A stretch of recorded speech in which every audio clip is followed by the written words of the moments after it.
Isa pong mapagpalang pagbati sa lahat po ng aking mga subscribers, followers at mga viewers. Ayan. At sana po ay nasa mabuti kayong kalagayan lagi at ligtas sa anumang uri ng kapahamakan at malayo kayo sa lahat ng mga politikong mga kawatan, lalo na dito kay Labrador. Ayan. Kasi kung hindi kayo malayo kay Labrador, ay baka magiging demonyo na rin kayo. Okay, kung noon pong mga nakaraan atin pong diniscuss dito yung pong dalawang politiko na mayroong asawa na HIV positive or HIV carrier or AIDS, yan po, ay nandyan po ngayon sa hospital. I-check nyo na lang po at makikita nyo na po yan. Actually, nandyan po mga nagsasalisihan lang po yung kanilang mga sasakyan at may makikilala po kayo kung sino talaga itong asawa at nitong HIV carrier na itong dalawa na ito. At nandyan po yan. At pati yung mga sasakyan nila, makikita nyo kung ano ba ang plate number ng sasakyan ng mga ito. Ayaw ko po magsabi kasi unang-una, sinabi ko po yan dati sa inyo na tinatanong ko yung abogado ko kung pwede kong i-disclose dito. Pero sabi ng abogado ko, hindi pwede. Pero magbigay ka na lang ng clue sa kanila, sabing ganyan, at bahala na lang sila magkuhan. Pero yung ikaw magbulgar ay hindi po pwede. So yan po. Sa inyo ko po pinapabaya, nandyan po yan ngayon sa hospital po sa St. Luke's. At 2 araw na po pala nakakonfine dyan. Yung isa, di ba, sabi ko, stage 4 na po yung AIDS nito. So, yun po ang aking ibabalita sa inyo. Lahat naman po kasi yan ay mayroong, lahat po ng ginagawa natin ay mayroong pong kaakibat na consequences, ika nga. So, yan po, kung bakit nila na-acquire yung ganyang sakit, anong ibig sabihin? Ay, kan po yan. May ginawa po sila. Yan po ang kapalit nung ginawa nila. Anong ginawa nila? Siyempre, nag-ungol-ungol yan sila. Baka pulo-pulopot sa kama. Ngayon, hindi nila alam, yun pala ang magiging kabayaran ng kanilang kalibugan. Hindi lang po dun Actually, yung mga ginagamit nilang pirang yan, sa pira po natin yan. Asawa po ito ng politiko. Ano ba naman ang pira nitong babaeng ito? Wala po. Wala pong pira yan. So, umaasas din sa asawa niyang politiko. Hindi lang po pala yung asawa niya nito. Ngayon din po pala, mayroon din pong positive na rin po yung asawa niyang politiko ito. At yun. Napakadali pong alamin. Pumunta po kayo dyan sa hospital. Magmasid po kayo. Tapos yung po mga sasakyan nila, naggaganyanan yung mga sasakyan nila, makikita nyo po yung plate number. Malalaman nyo na po kung anong plate number ng sasakyan na yan at alam nyo na kung anong klaseng politiko ito. Ayan. Ngayon po, madako naman po tayo dito kay dito po sa mga comment ninyo na ang sinasabi niyo, napakasinungaling mo naman at buhay na buhay si Labrador. Sabing ganyan sa akin. Di ba? Yan ang sinasabi nyo. Bakit ganun sinasabi mong patay na si Labrador, buhay na buhay naman pa, nag-live pa nga Hindi ba't sinabi ko po sa inyo na itong si Labrador ay may pagkaaswang? Pwede po siyang magpakita. Pwede nga maging mukhang baaso yan, maging mukhang baboy, mukhang kabayo. Ayan yung mukha niya ngayon, parang mukhang kanyan Di ba yung crabs na kala mo hindi naliligo? Buti pa nga yung crabs, kahit nakababad sa tubig, ay mukhang hindi pa rin naliligo. Ganyan sa Labrador, di ba? So ngayon, ay bakit nga daw yun? Ay kitang-kita kayo naman pala. Yun po ang sinasabi ko sa inyo ayaw nyo kasing tapusin yung video para sana magigits nyo kahit papaano na ibinabalik ko lang po sa inyo, sa kanya, kung ano yung mga fake news na ginawa niya at kung ano yung mga istoryang pinaggagawa niya, kagaya na lamang po nung istorya niya na may lalaki daw si BP Sara. Bakit niya diniscuss yun? So, maliwanag na fake news yun. Kasasabi ko lang po sa inyo na lahat ng mga gagawin nyo, mayroong kaakibat na consequences yan. So ngayon, sinabi ko, patay na, talagang patay na. Nilitso na nga ni San Pedro at ipinakain dito sa mga bashers kong mga bobo. Di ba? Yun po yan. Yun po ang ibig kong sabihin. Pero hindi ko po binabawi yung sinasabi ko. Naninindigan po ako na tinaga, namatay, at sinusubukang i-wieldingin yung kanyang biyak na ulo. Nung hindi na kayang wieldingin, inasitilin, natuluyan, hanggang sa nakipaglibing din itong si Tambaloslos. Pero ito na ang asisti ngayon. Dahil sa may pahayag siya dito, pinangalanan niya si Tambaloslos na ito yung amo niya, na nagpapakain sa kanya. Tinabla niya. Dahil hindi na pagbigyan agad yung kanyang inuutang, nangungutang kay Tambaloslos ng 1 milyon daw. Hindi na pagbigyan, ayun, bumaliktad na. Ito bang mga taong ganito may kredibilidad? Yun po yung sinasabi ko sa inyo.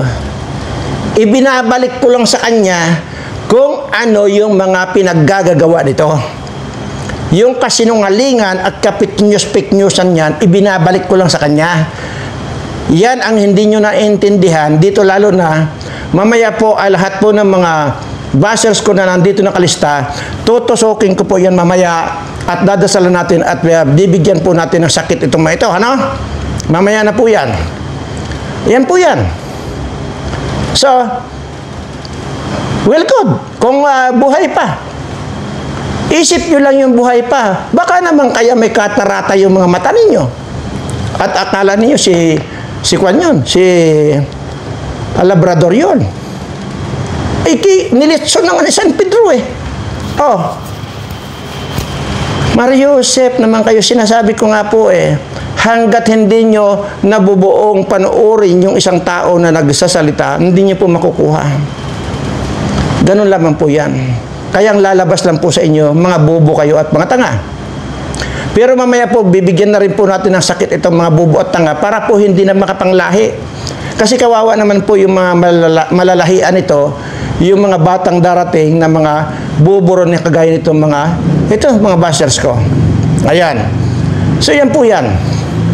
Hindi na pagbigyan ni Tambaloslos na bigyan ng 1 million doon sa kanyang hinihingi. Kasi ito pa lang si Labrador na ito, kung lumaklak pala ng alak ito, kulang yung isang 4 kantos na gin. Lalaklak na isang 4 kantos na gin, mayroon pang kalahating 4 kantos pa na pampatulog daw. Kaya yan, sunog na rin ang bituka niyan. Kaya wala na rin pagkakaiba yan. In advance ko lang yung pagkamatay niya.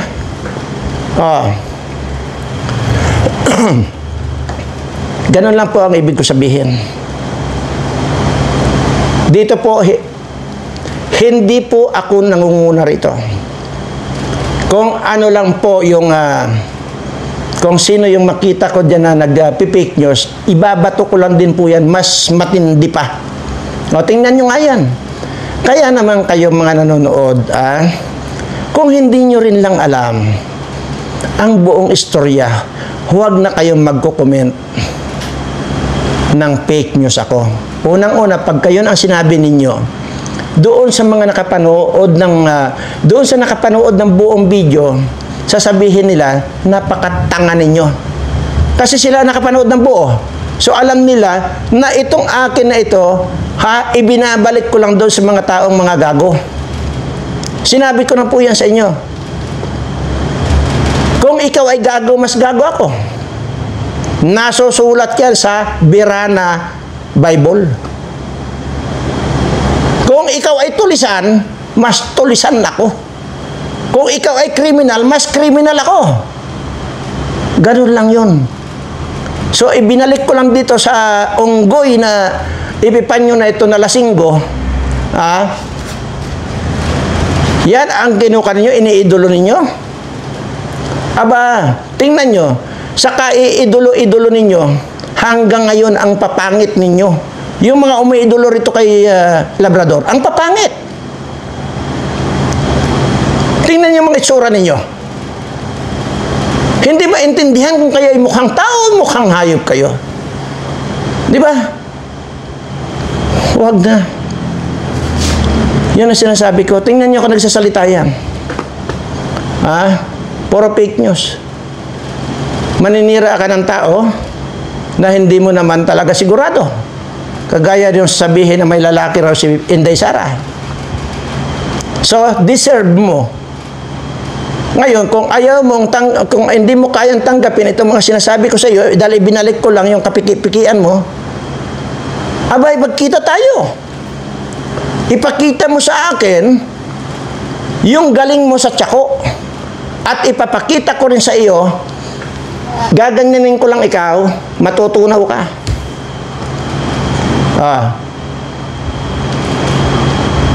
Hindi ko lang na-prepare dito yung buti na kon para ipakita ko sa inyo kung papaano kung tutunawin yung buti live dito sa channel ko. Ituturo ko lang. So kung yung buti kaya kong tunawin. Ano pa kaya ito si Labrador na ito?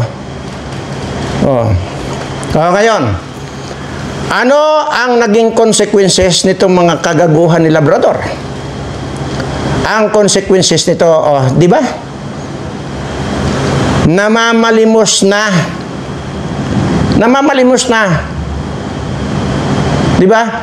At ngayon, ay pagka lumalabas yan, may daladalang sako yan na garbage bag. Nagbabahay-bahiyan na parang yung mga grasang tao. Naggagrasa na yan. Wala nang masaing. Papaano? Hindi niya iningatan yung kanyang kakarampot na kinikita sa YouTube. Nagpipake news pa yan, kaya tuloy wala nang nanonood sa kanya. Ngayon, wala na. Namamalimos na. Yan ang karma. Nasusulat yan sa Birana book. Basahin nyo yan doon sa title na Gago. Sa Birana book. Makikita nyo kung ano nakasulat doon. Na ang sinasabi doon, darating ang panahon, nalilitaw ang isang Labrador na isang ulol. Ayan. Diba? Anyway, yun po. Kaya doon po sa nagsasabi na fake news ako dahil hindi naman daw patay, itong si Labrador, ang masasabi ko sa inyo, nuknukan kayo ng kabubuhan at katangahan. Unang-una, hindi nyo napanood yung eksaktong sinabi ko. Kaya legit or certified kayong nuknukan ng kabubuhan, nuknukan ng katangahan. Nasusulat yan sa Birana book. Ano nakasulat? Doon sa mga bobo. Sa kunyan, tingnan nyo sa bobo. Na ang sinasabi ko rito, na ang lahat ng mga bobo ay dapat nang malipol sa mundo dahil makapanglahi pa yan ng kagaya nilang mga bobo. Yan ang nasusulat doon sa Birana box. Kaya, kala nyo nagbibiro ako? Anyway, itong si Conrado Mindula, papangalanan kita. Ito ang sa iyo. Conrado Mindula para sa iyo ito, Itong karayom. Simba, Kumyar. Yan, tutusok natin. Para yan kay Conrado Mindula. Anong ibig sabihin ng simpak? Ang ibig sabihin ng simpak ay bibigyan natin ng sakit para matunaw yung kanyang laman loob. Ano yung laman loob? Atay, baga, kidney, o ano pa man. Pag natunaw na yan, doon napupunta yan doon sa pangalawa. Simba, di ba? Simpak, simba, kumyar. Doon na ngayon, pag natunaw yan, hindi na kaya ng doktor, mapupunta na yun doon sa magsisimba na yan na may bulak sa ilong. Ngayon, pagka natapos yung magsimba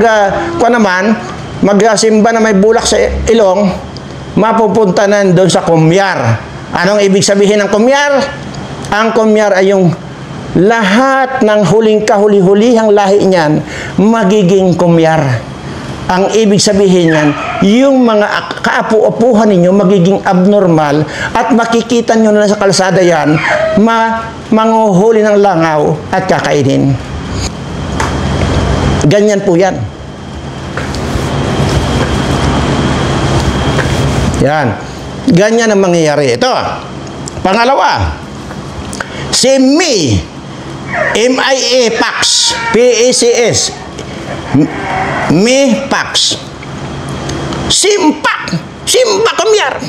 Tusukin na rin natin para matakpan ko yung atay at saka mga kanyan.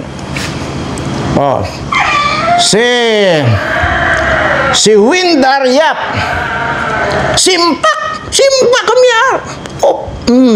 Putak ka. Yan. Para madala kayo, hayop kayo. Dating may mga tusok na yan. Yan yung mga politiko na ngayon ay may mga sakit na. Ayan. Itong si Harvey Risco. Harvey Risco. Simpak, simba, kumyar. Yan. Si Rosalino Espijo. Simpak, simba, kumyar. Si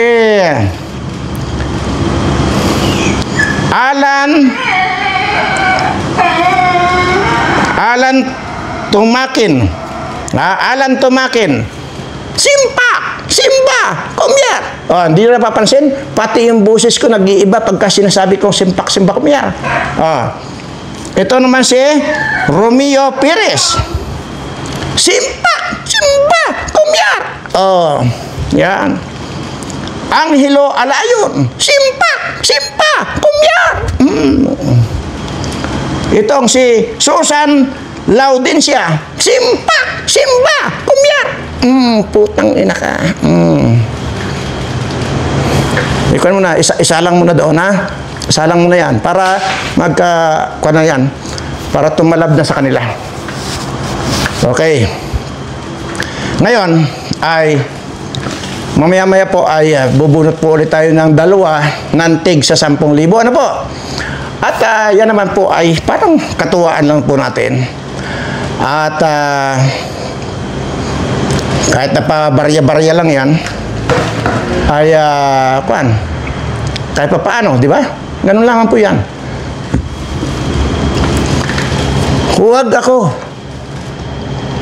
Huwag niyong ibahin niyo ako. Malaking pagkakaiba namin dito sa lahat ng mga nakapapanood ninyo. Dahil dito kaya kong bumali ng liig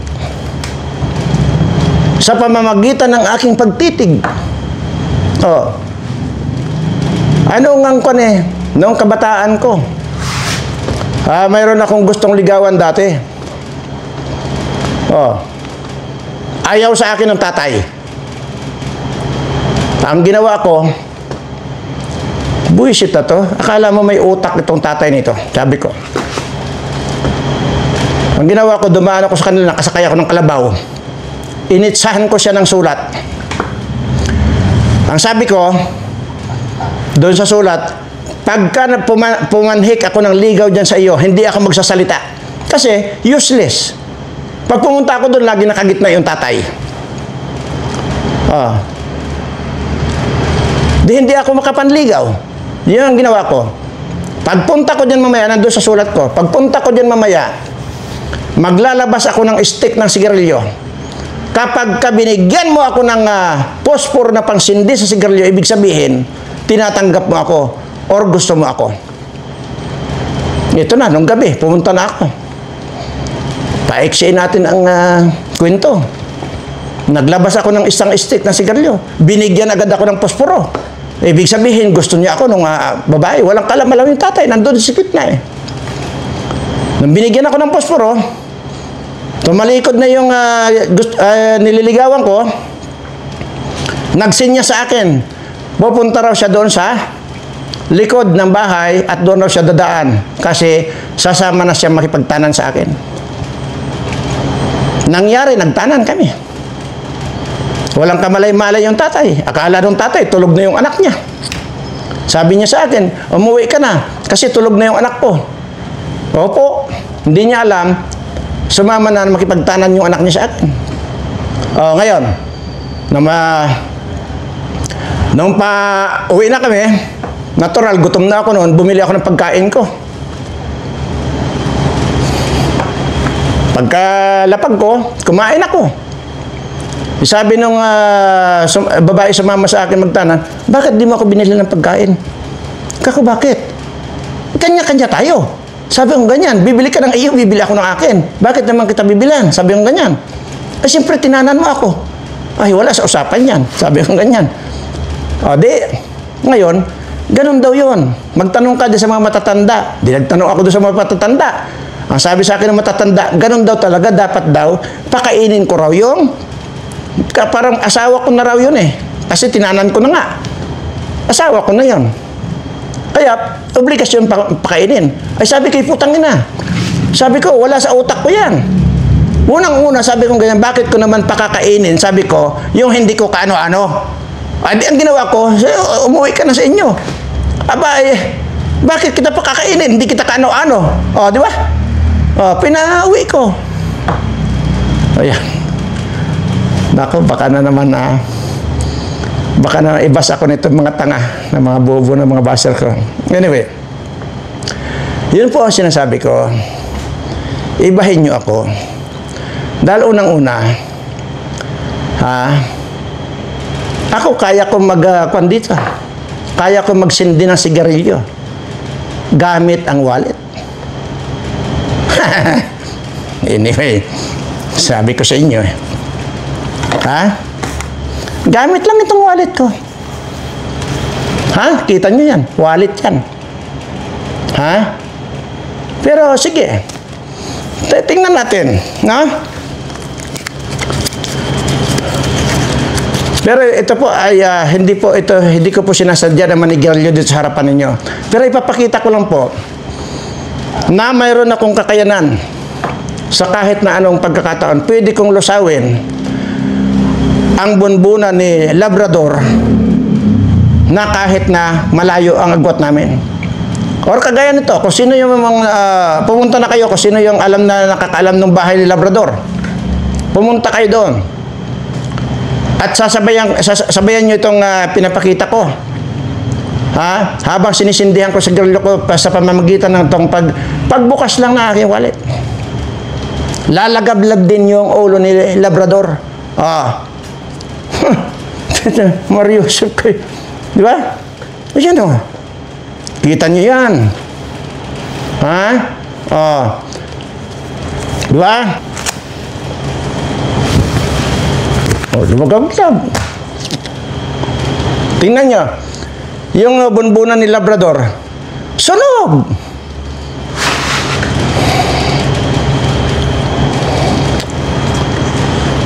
Huwag na tayo manigarilyo kasi makita tayo ng mga bata. Kita niya naman. Wallet yan. Walang ang laman yan. Walang laman yan. Kasi sinasabi ko naman po sa inyo na kung nagwawalit man ako, ay hindi ako humahawak ng pira dahil allergy ako sa pira. Hindi kagaya nitong si Labrador na sugapa sa pira. Ako allergy ako, tinatanggihan ko yung pira. Kaya kung nagwawalit ako, walang laman yan. Kita niya naman walang laman. Pero, kaya kong sunugin ang ulo ni Labrador sa pamamagitan nitong wallet ko. Yung mga patsako-tsako niyan,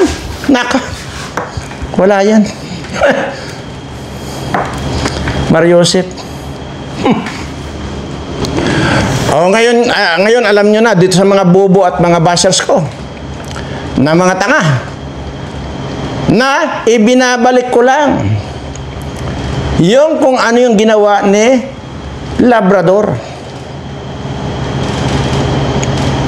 Ngayon, hahamunin niya ako? Okay. Wala akong tinatanggihang laban dito. Lahat yan pinagdaanan ko.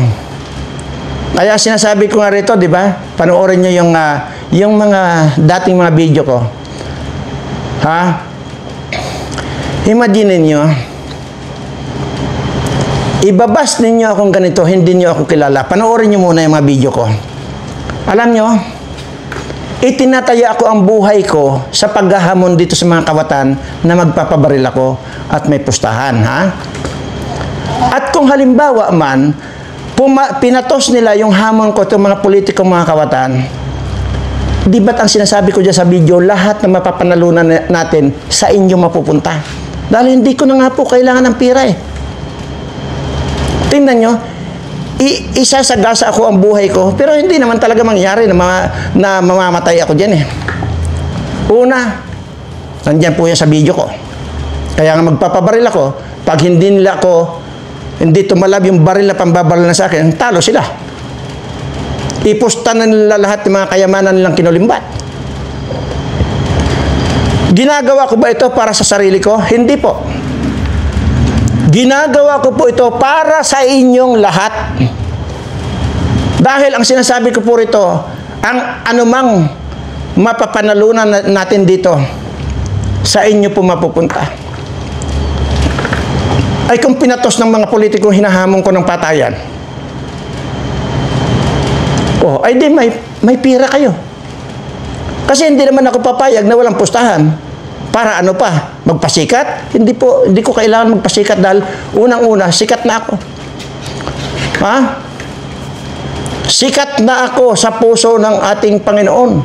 Kaya nga patuloy ang pagbababa niya sa akin ng mga blessings na kung saan yan ay madalas inyong naririnig sa akin na ini-stop ko na ang Panginoon. Lord, stop mo na ang pagbibigay sa akin ng blessings dahil hindi ko na kailangan niya. Bagkus, idiretso mo nang ibigay dito sa lahat ng mga subscribers ko. Tingnan nyo, dyan pa lang sana. Dapat kahit pa paano maantig na kayo.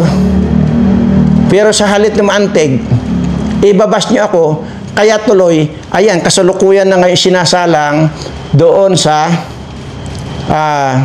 chamber, yung tinusok ko. Kaya kayo, ako pagka gumawa ako nito, hindi ko kailangan bawiin.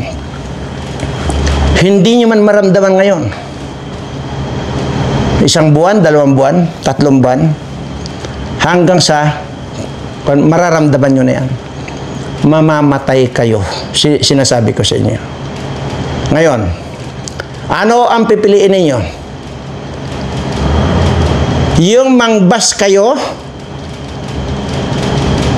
na mali naman yung pangbabas ninyo, okay kung tama yung pangbabas nyo sa akin, okay yun. Okay yun na sitahin ninyo ako, okay yun. Pero yung ibabas nyo ako ng mali, hindi ko matatanggap yan. Totosokin ko kayo. Maniwala kayo sa akin. Mayroon na. Ilan na yung napatunayan ito doon sa sinabi ko. Tinusok ko. Hindi ba't namatay na? Politiko ito. Ngayon, dating politiko ito. Anong ginawa kay Bantag? Inapis si Bantag. Tinusok ko rin ito. Anong itsura ngayon? Para ng panggatong. Samantalang noon yan, kitang-kita nyo ang pagiging parang sariwa yan. Ngayon, makita nyo. Pag hinipan mo ngayon, pwede nang lumipad yan. Parang panggatong na ang mukha. Natural, hindi ko pa pangalanan dito dahil yung unang namba sa akin na 3, patay na. Kaya nga, kung gusto ninyo makapanood ng mga patay-patay, dito kayo sa channel ko, tumutok. Dito kayo, kagaya nito kay Labrador, di ba? Dito nyo na lang napanood na itong si Labrador ay nilibing, sinundo ni San Pedro, nilitson sa impyerno. Ayun. Tapos ngayon ay nagkatawang taong grasa dahil namamalimos na lang siya. Kung ang inyong pagkakakita sa kanya ay buhay, well, baka nakuan lang yung mga mata ninyo. Ha? Sa susunod na may magsabi pa na fake news ka dahil buhay na buhay si Labrador, tusukin ko na yung mga mata nyo para tuluyan na kayong mabulag. Tandaan niyo yan. Kaya sinasabi ko sa inyo na ingat-ingat. Baka mamaya, ha? Sus! Anyway. Sige. Ito po ay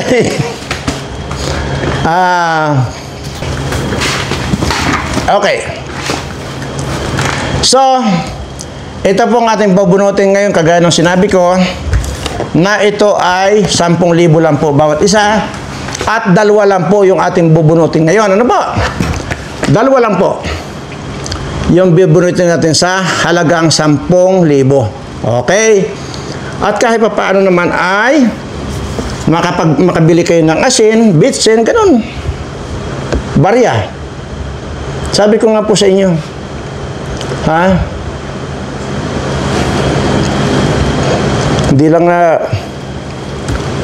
Hindi lang mahirap mag-sit up. Papakita ko sana itong sahig ng opisina ko. Hirap na mag-sit up eh.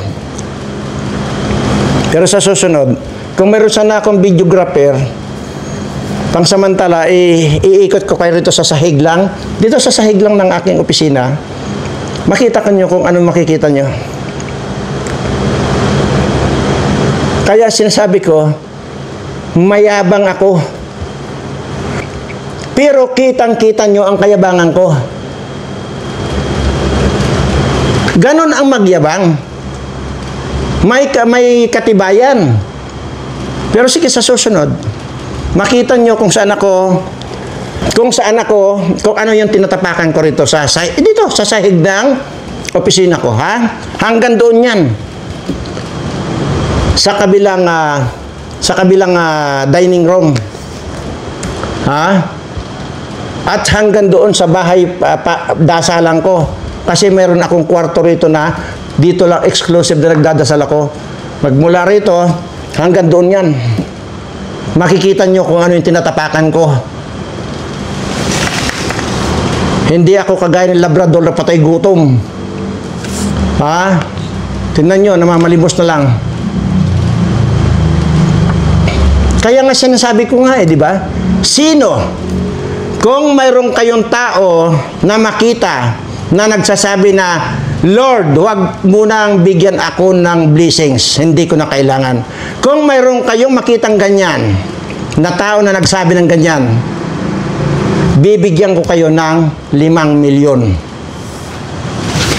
Baka yung 5 milyon, hindi ko na kailangan na punin pa yan doon. Dito lang, mamulot na lang kayo rito sa tinatapakan ko eh. Yan ang sinasabi ko sa inyo. Iba ini. Kaya sinasabi ko, di ba? Sa edad lang, pinagpala na ako. Sa lahat ng oras at pagkakataon, pinagpala ako. Hindi kagaya nitong mga bashers ko na mga isinumpa. Tapos kayo, magbaba sa akin. Mangilabot kayo, 176 years old ko. Alam ko lahat ang pasikot-sikot kung papaano kayo lilipulin. Mga ulol kayo.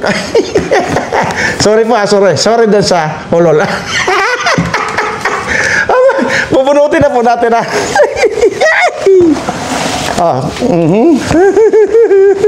Ayan. Mga ulol. Ayan. Okay?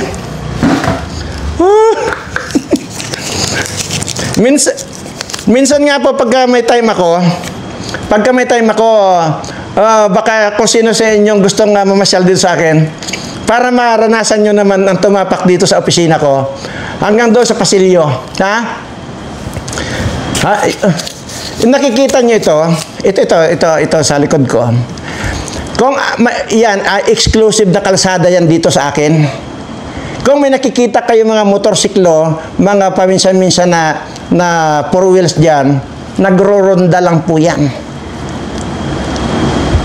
Exclusive po itong kalsadang yan. Yan nasa likod ko. 1 kilometro pa po yan dito sa lugar ko, kaya alam na alam ko kung sino yung darating dyan dahil antimano yan, nakaradyo agad yan dito. Doon pa lang, tigbak ka na. How much pag dumating ka rito sa akin, ay didurog-durog ka. Yan ang sinasabi ko, iba ini. Kaya nga sinasabi ko, hindi ko na kailangan ng mga pera. At allergy akong humawak ng pera. Kaya kung may wallet ako, wala kang pera ang wallet ko. Ha? Sige. Basahin na natin yung unang nabunot. Ahoy. Ito na po. Yung unang nabunot at ayan. Kita nyo ba?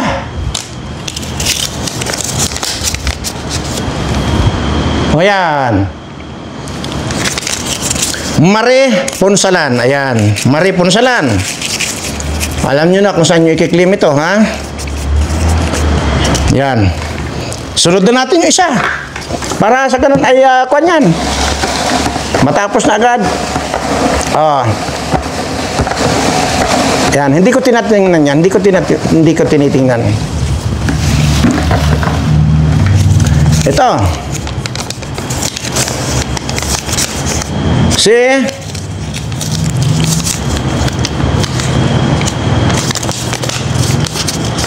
Ayan. Ayan ha, Edith Solano. Edith Solano ha, Edith Solano. Ayan. So ayan po at ganyan po. Kaya dito nyo na mapapatunayan yung sinasabi ko na kahit kailan hindi ako nagwi-withdraw dito sa sahod ng YouTube. Unang-una, makakasupply ba itong sinasahod sa YouTube ko? Sa YouTube ninyo?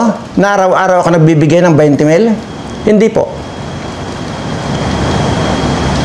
Hindi po sustain yan. So, dito nyo na mapapatunayan ngayon sa akin na itong mga pinamimigay ko, lahat ito ay galing sa ating Panginoon at katunayan nga allergy na ako sa pera. Allergy. Kaya nga itong nandito ako, tumatapak ako rito, maliban doon sa sapatos ko, doble-doble ang medyas ko. Kasi pagka nasagi ako sa mga pera na tinatapakan ko rito, allergy ako. Pero tuloy-tuloy pa rin ang pagbibigay sa akin ng Panginoon. Kaya naman po ito yung pinamamahagi ko sa inyo. Kung mayroon man po kayo nakikita ngayon dito na parang nagjo-joke ako, hinahaluan ko na po ng joke. Pero wala pong pagkakaiba yung sinasabi ko. Sabi ko nga, kung mayroon lang sanang videographer, ang hirap lang mag-sit up eh. Makikita nyo sana dito yung mga dinadaanan ko. Kung ano yung tinatapakan ko rito. Anyway, lahat po ng nandito sa akin ng mga subscriber ko, mapalad kayo dahil nakilala niyo ako. Mapalad kayo dahil mayroong inilagay dito ang ating Panginoon para magmulat sa inyo kung papaanong manampalataya sa ating Panginoon. Subukan ninyo na ibigay lahat ang inyong pagtitiwala at pananampalataya sa ating Panginoon. Sisiguraduhin ko sa inyo, walang humpay na swerte ang darating sa inyo. Pero ang sinasabi ko sa inyo, kapag wala kayong tiwala sa ating Panginoon, walang humpay na kamalasan ang darating sa inyo. Hindi po ako nagpo-promote dito ng kahit na sinong anong relihiyon. Ang pagkakaalam ko, sarili ko, lalo na nung iniwanan ako ng bato nung matandang pinakain ko. Nandyan po yan sa mga video ko.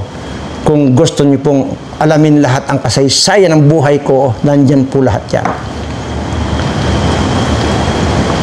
Muli po, itinataas ko ang aking mga kamay sa lahat po ng aking mga subscribers, mga followers, mga viewers na may mga sakit sa buhay, may mga sakit at may mga problema sa buhay. Panginoon, pagalingin mo na po sila. Maraming salamat po, Panginoon. At siyempre, pagkatapos ko magdaldal, ano nga ba sinasabi ko? Di mahal na mahal ko po kayong lahat. Ay,